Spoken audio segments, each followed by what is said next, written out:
Hi guys, welcome to a new episode of the Prep series. This episode's a little bit different. I'm going to talk about the realities of natural bodybuilding in terms of how much progress can you realistically expect to make. I'm going to talk a bit about my own journey and where I started all the way up to now. So I've been training for about 15, 16 years now. So I've made a lot of mistakes and learned a lot of things along the way. So I'm going to talk briefly about sort of my journey to get here, and then I'm going to finish by giving sort of 5 mistakes that I made that I've learned from, and they're big tips for anyone watching that you don't have to make those mistakes and you'll make a lot more progress. So basically, to start off with, I kind of started working out with weights at about 15, 16. I was very skinny back then. My school had a little weights room, and when I first went in there, I actually remember sort of being laughed at by the big guys in there. Sort of, what are you doing here? But I didn't let that discourage me. I was sort of very enthusiastic about trying to sort of gain some muscle, and I just fell in love with the feeling of it straight away. I thought getting a pump meant that I was getting bigger. So at that age, you're kind of just growing, developing naturally. So you do sort of fill out a bit. But it wasn't really until I left home and went to university at 18 that I really started to grow well. I was in control of my diet. I met some like-minded people who I could train with, and one of the people I met during my time at university, I noticed that he was his body was just transforming quite quickly, and I spoke to him, and he was preparing for a bodybuilding competition. And I thought to myself, you know what, I could probably do that. So one summer, with about 5 weeks' notice, I decided to compete, and I competed in a natural show in the under 21 class. It was 2 days after my 20th birthday, and I won that class, and that was it was a big learning experience for me because it was the first time I properly dieted down. And I made probably quite a lot of mistakes going extremely low in calories and doing cardio twice a day and things like that. And it wasn't that pleasant, but it was very cool to be on stage. I decided after that I kind of wanted to, the main thing that I enjoyed was training. So I wanted to kind of have a bit more of a balanced lifestyle where I could, if I wanted to, go on like a surf trip, for example, with my mates, or go to gigs or play other sports, and just still enjoy my training. I still have a sick physique, but enjoy the other things of life, because in competition you can't really live a normal life and do all those things. As kind of silly as it sounds, you're so restricted. So that's kind of all I did, and then I also started working for the next 8 years. I was working full time in a job, quite long hours, and commuting and stuff like that. But the whole time I never stopped training. That's the one thing I love the most. I find it cathartic to go in there and just give it my all, listen to my music, and that's just what keeps me anchored. So it was about a year ago that I kind of decided to reach out to a coach and basically decided to help me get on stage again. And that process involved me first going through this phase of 6 months where I was pushing my body weight up, which was something I was a little bit afraid of to do before, eating a lot of food, gaining a bit of body fat, but that allowed me to sort of push my calories to a high level, maximize muscle growth before then starting to come down again. And over this process, obviously I've learned a hell of a lot and made a lot of fast progress. So now these photos here, so this is from when I last competed, and to about 5 or 6 weeks out of the current show. So I'm able to kind of see how much muscle actually I've gained. So I was 81 kilos in the first competition, and here I was about 87 kilos. Now I'm probably maybe not quite as lean, so we can assume sort of like 5 kilos difference, so about 10, 12 pounds. Now, over the course of 12 years, that's about £1 a year, which seems like a pretty meager return. However, obviously I was already a few years into my training journey naturally and the first contest. So I was a trained individual. 12 pounds of muscle is a significant amount. If you put it on a plate, that's a lot of muscle. So yes, your results and your progress does slow, but over time it kind of adds up to a pretty significant amount. And so yes, the time sort of investment is quite high for the amount you get back, but I'm pretty proud of the fact that I'm able to build this physique sort of naturally in this amount of muscle, because it's just taken so much time and consistency. So the other thing is obviously doing it naturally. You don't have the worries about your health. You can keep those gains. You don't have to think in the back of your mind, well, if I come off this thing that I'm taking, I'm going to lose all of this. That's not the case. You've kind of built that as a foundation, and it's not just going to go away. So that's the other thing. Obviously, like psychological effects of steroids as well are, something to consider. So there will come a time in your life when you will care more about health and longevity more than what you look like and how sort of big your muscles are. So I think staying natural to me is the right choice. Obviously, everyone's it's your life and your body to do what you want with. But this is the kind of, I think it's important because it's so easy to compare yourself on social media to huge guys, big guys in the gym, whatever, and it can be a bit demoralising because I used to look up to the physiques of Arnold and people like that in the 70s and think, well, I'll never be able to emulate that. But you can get a very, very impressive physique naturally. It just takes longer. And I see guys who have been taking drugs, and I think you could have achieved that if you'd have just stuck to it longer naturally, and then not have all of these negative things that you've got to worry about, or not worry about, and it's going to come back and bite you.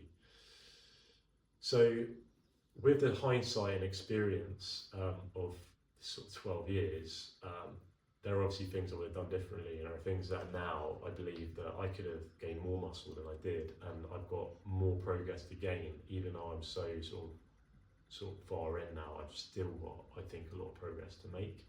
I don't think I'm near that ceiling yet. So I'm going to give 5 things which I believe you shouldn't do, which are big mistakes, which I've learned from. So number 1, this mistake cost me literally years of progress. Trying to stay too lean all year round. So this cost me a lot of progress because I was too afraid to eat enough to give myself the sort of calories to grow bigger, because I didn't want to sort of gain body fat and get out of shape and lose my 6-pack and stuff like that. But the problem with this is you're never going to change. You're always going to stay the same because you're not allowing yourself to grow and then get leaner. So this is something which, when you're first starting out, or when you come back after a long layoff, in those instances you can gain muscle and lose fat at the same time. But after a few years, when you be training naturally, it's quite hard then, and you've got to give yourself everything your body needs in order to grow. So if you chase 2 goals at the same time, you will achieve neither of them. So this is I was spinning my wheels for years because I wasn't willing to kind of give my body really what it needed, and you've got to eat big to get big, like Ronnie Coleman said. So that's the first mistake. And this leads me into the second mistake, which is not tracking your nutrition.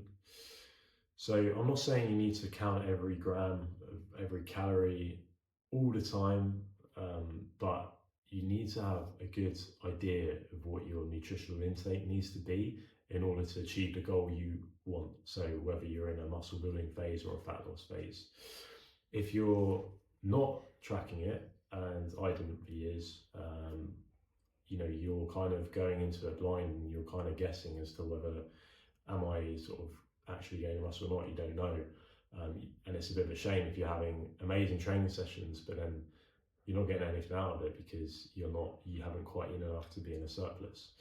So also having, if you're having way too many fats, for example, that's going to slow everything down and maybe not allow you to train as well. If you're having not enough fats, that can have an effect on your testosterone levels. Not enough protein, not enough carbs, then that might affect your training performance. So these things are important, really. You know, even in a gaining phase, it's easy to be like, okay, I'll do whatever, and as long as I'm in a surplus, but you might be gaining way too much body fat in that case. So I would say that's a big mistake, just to wing it and not have at least an idea. When you start to weigh things and track things, you don't have to keep doing it. Then you know roughly in a serving how much you need. So it's not like you need to weigh everything forever. But that's something that I would definitely do differently. Number three is not constantly changing your routine.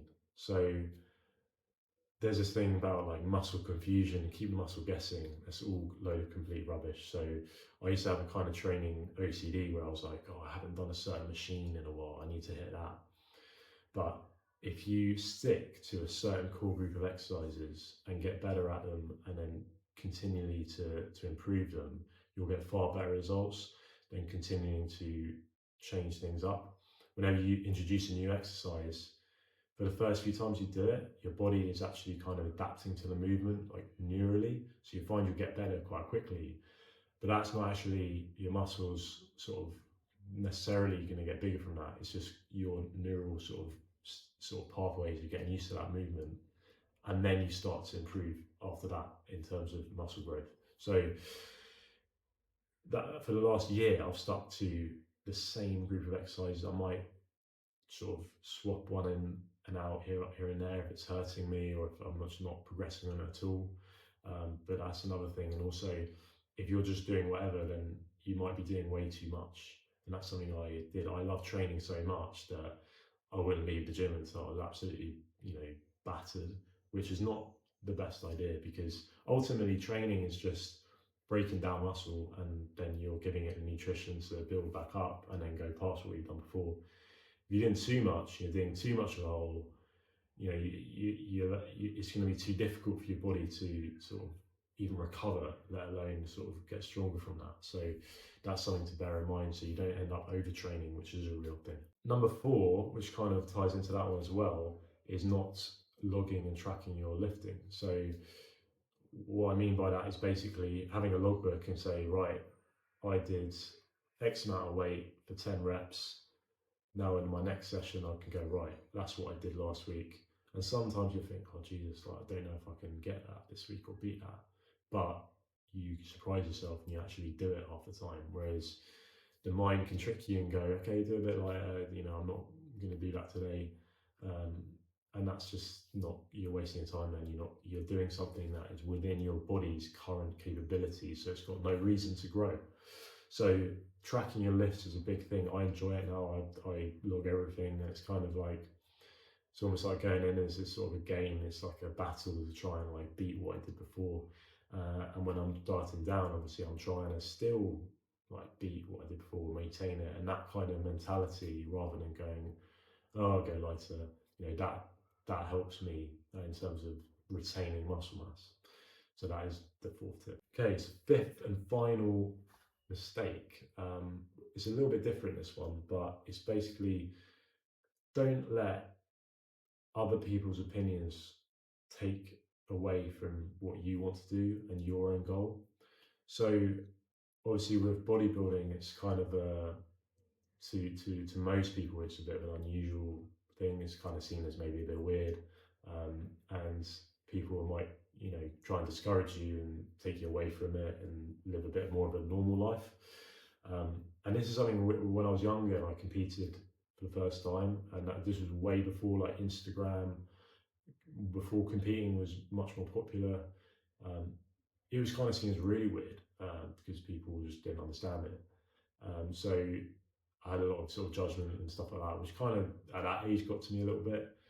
As I've got older now, I just don't really care, and also it's helped that I've found sort of like-minded people as well, friends that are into it as well. So I would say that don't let the opinions or judgments of whether it's sort of family or peers or people you work with, take you away from that. Don't hide or shy away from the fact that you love bodybuilding. It's much better to live authentically and true to yourself, and you'll be much happier that way. So that's a little bit of a deeper one, but it's something which probably did cost me some progress, because now I'm like all in, and I've realised, this really is my passion. So um, I'm not, I'm not going to hide away from that, and I'm going to sort of fulfil it 100% rather than try and dip in and out or try and do other things as well, just to sort of look to be normal. That is the fifth and final one. Those are the five sort of mistakes, I guess, that I've sort of made, and it's just my advice to anyone watching. So you don't have to kind of go through that. You can just watch this and learn from it. Uh, so hopefully that video has kind of shed some light on, um, what is a realistic amount of progress you can make in a sort of that kind of time frame naturally. You can make a hell of a lot of progress naturally. It just takes a little bit longer. You do need to be a bit more consistent. Your body's like doesn't really want to build a huge amount of muscle past a certain point. So this is why when you're tracking your nutrition, your lifts and things like that, it really does make a difference. So I hope you enjoyed that and got something from it. And we'll see you next time.